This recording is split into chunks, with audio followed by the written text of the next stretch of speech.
Bonjour et bienvenue à cette chronique de cette semaine pour Scrap Zone. Donc aujourd'hui, sur une de mes pages, j'applique une bonne couche de gesso à l'aide d'une éponge de cuisine. J'adore cette technique-là parce que ça fait comme toutes des petits pics en relief sur la page, ce qui permet de donner beaucoup de texture là, à notre fond. Donc j'ai appliqué généreusement une bonne couche de gesso que je m'amuse à tapoter là, afin de créer de l'effet sur ma page.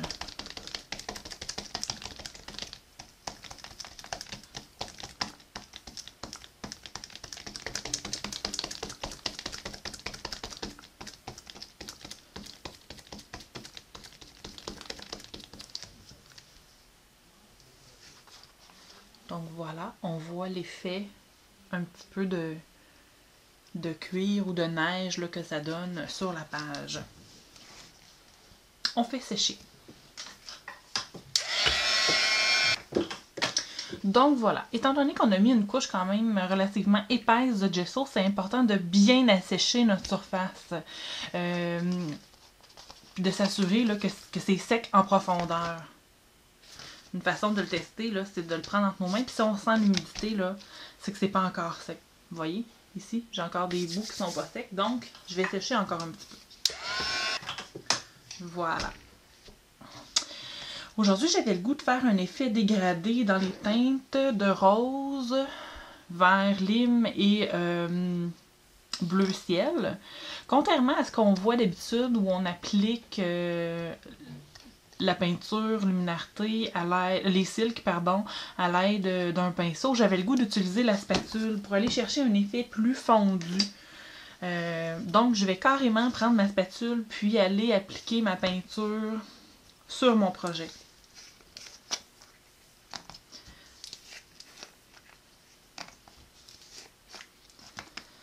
Voilà.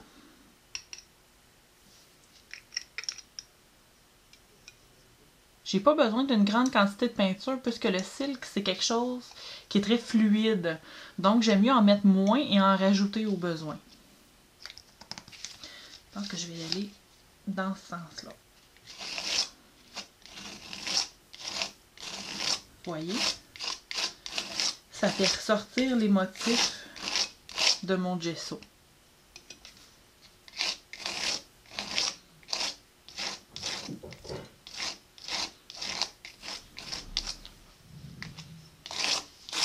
J'aime bien l'effet. Je vais venir ajouter un petit peu de bleu.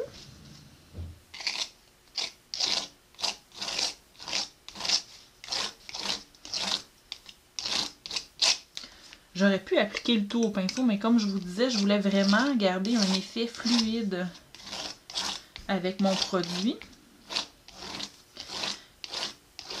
En venant passer par-dessus les couches de couleurs, ça vient mélanger un petit peu l'ensemble de mes couleurs. Je ne sais pas si vous pouvez voir l'effet. Ici, on a rose, on a bleu, puis on a un effet un petit peu mauve entre les deux, qui est le mélange là, de mes deux peintures. On va venir ajouter le vert.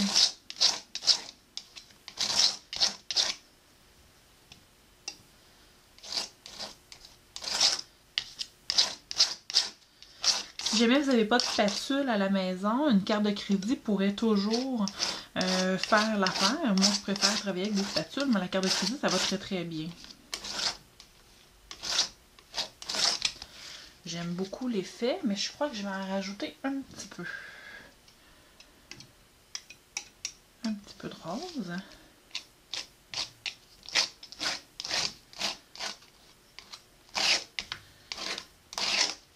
Je vais venir travailler sur le bord comme si j'avais pas de reliure à cet endroit pour venir faire plus fini.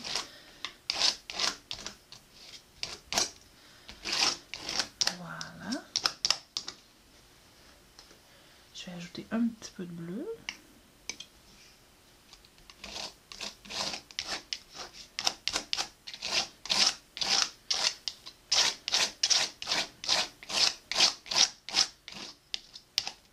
Et un petit peu de vert.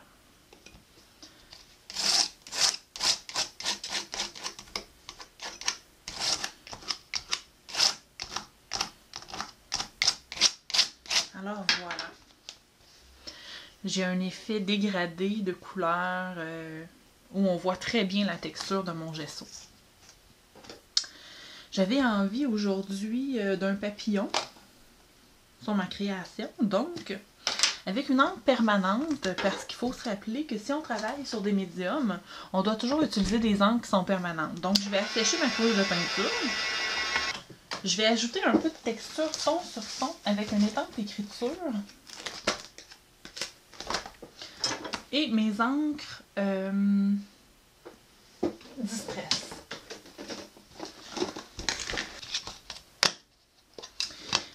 Je ne vais pas utiliser le bloc acrylique puisque je veux pas que ça soit trop parfait comme texture. Je veux vraiment plus venir ajouter légèrement de texture à mon fond.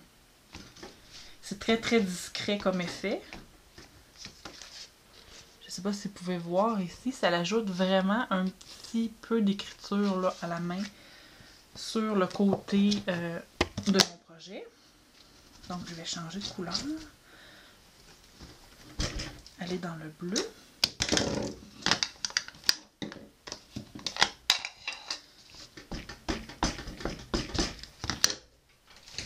Et venir appuyer pour installer de l'écriture bleue.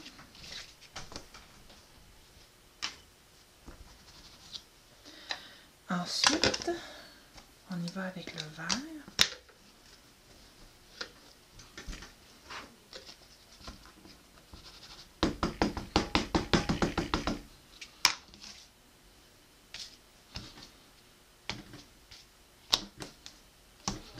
Voilà. J'adore, c'est très très discret, c'est vraiment très très beau. Ensuite, pour ajouter un punch sur tout ça, après avoir séché bien entendu, je vais ajouter mon étampe papillon. Je vais la positionner dans le bas de ma page. Avec une encre permanente, je vais utiliser la Stazone parce que c'est ce que j'ai sur la main, mais l'encre Archival aurait très bien pu faire aussi pour réaliser là, cette technique.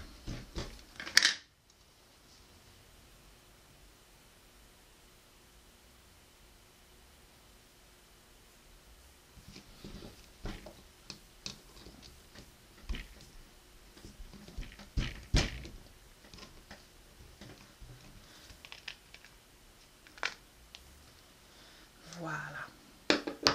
Donc j'ai mon papillon que je vais assécher.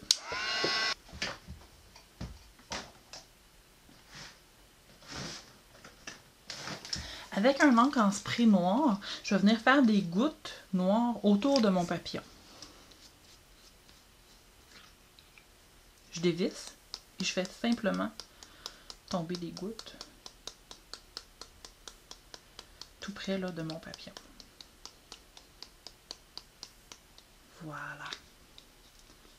Ça vient ajouter un effet dramatique à mon projet.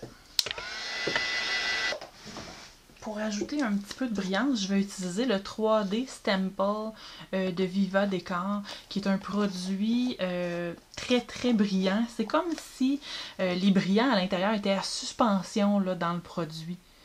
C'est un produit magnifique pour altérer des chipboards ou j'ai déjà fait un coffre en bijoux en bois que j'ai altéré là, avec ce produit-là. C'est vraiment merveilleux. Je vais y aller avec mon doigt et je vais prendre tout simplement une très petite quantité de brillant que je vais venir tapoter sur mon papillon.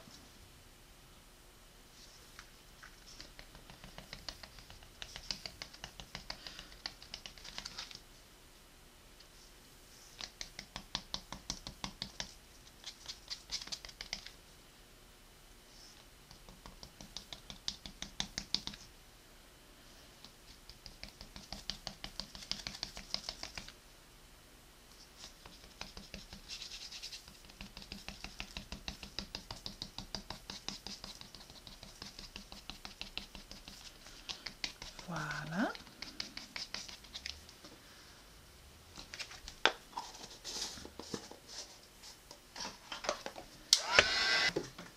Je me suis découpé une petite pensée, pas découpée mais poinçonnée, une petite pensée à la Dymo que je vais venir ajouter sur mon projet.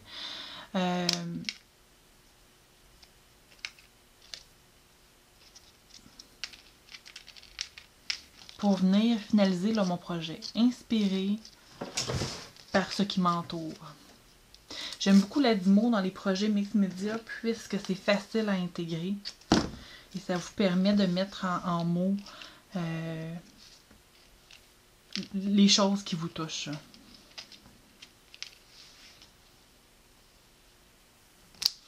Donc, inspirez.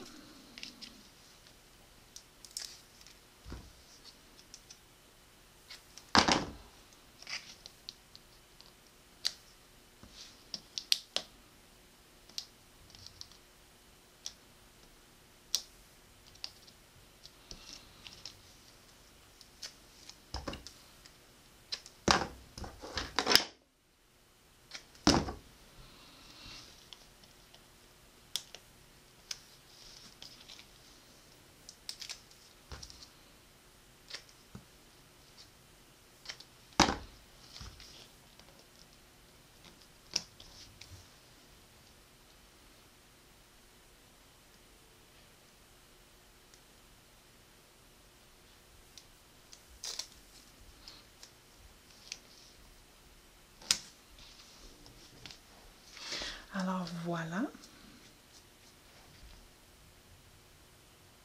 Je vais ajouter un petit bijou. Il faut s'entendre que dans l'art journal, on ne veut pas des choses qui sont très épaisses puisque ça s'en va dans un livre puis ça va être difficile de faire quelque chose de beau s'il y a trop d'épaisseur. Par contre, je pense que d'ajouter quelques ornements de temps à autre, ça peut être une plus-value. Dans ce cas-ci, j'aurais aimé ajouter un centre à mon papillon puisque je le trouve un petit peu terne. Je vais y aller tout simplement avec un bling. J'aurais bien aimé un bling bleu.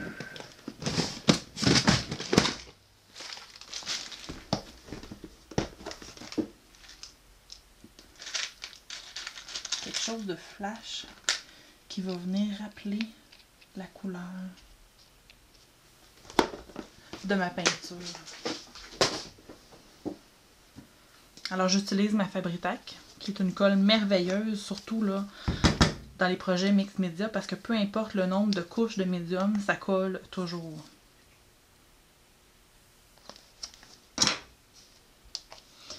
Alors voilà. Ensuite, afin d'intégrer le titre dans ma création, pour pas qu'il ait l'air ajouté, mais qu'il ait plus l'air de faire partie de l'ensemble, je vais utiliser mes watercolor pens pour faire de l'ombre autour de mon titre. Dans ce cas-ci, je vais prendre mon crayon gris. Je vais ajouter un peu d'eau sur ma table de travail. Avec mon crayon, je vais prendre un peu d'eau et je vais venir faire le tour de mon lettrage.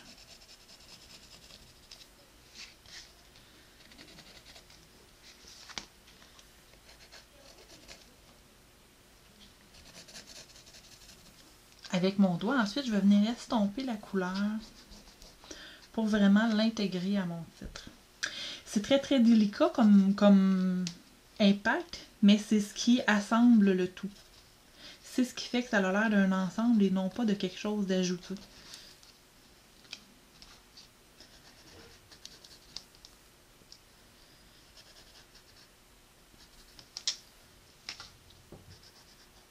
Voilà.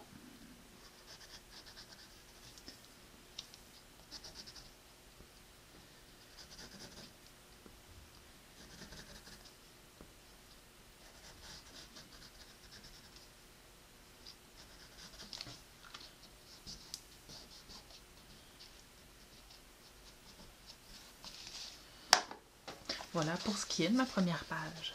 Alors, je vous montre de près.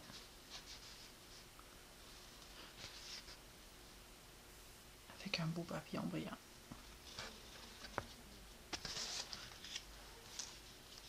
Alors, je vous dis merci et à la semaine prochaine!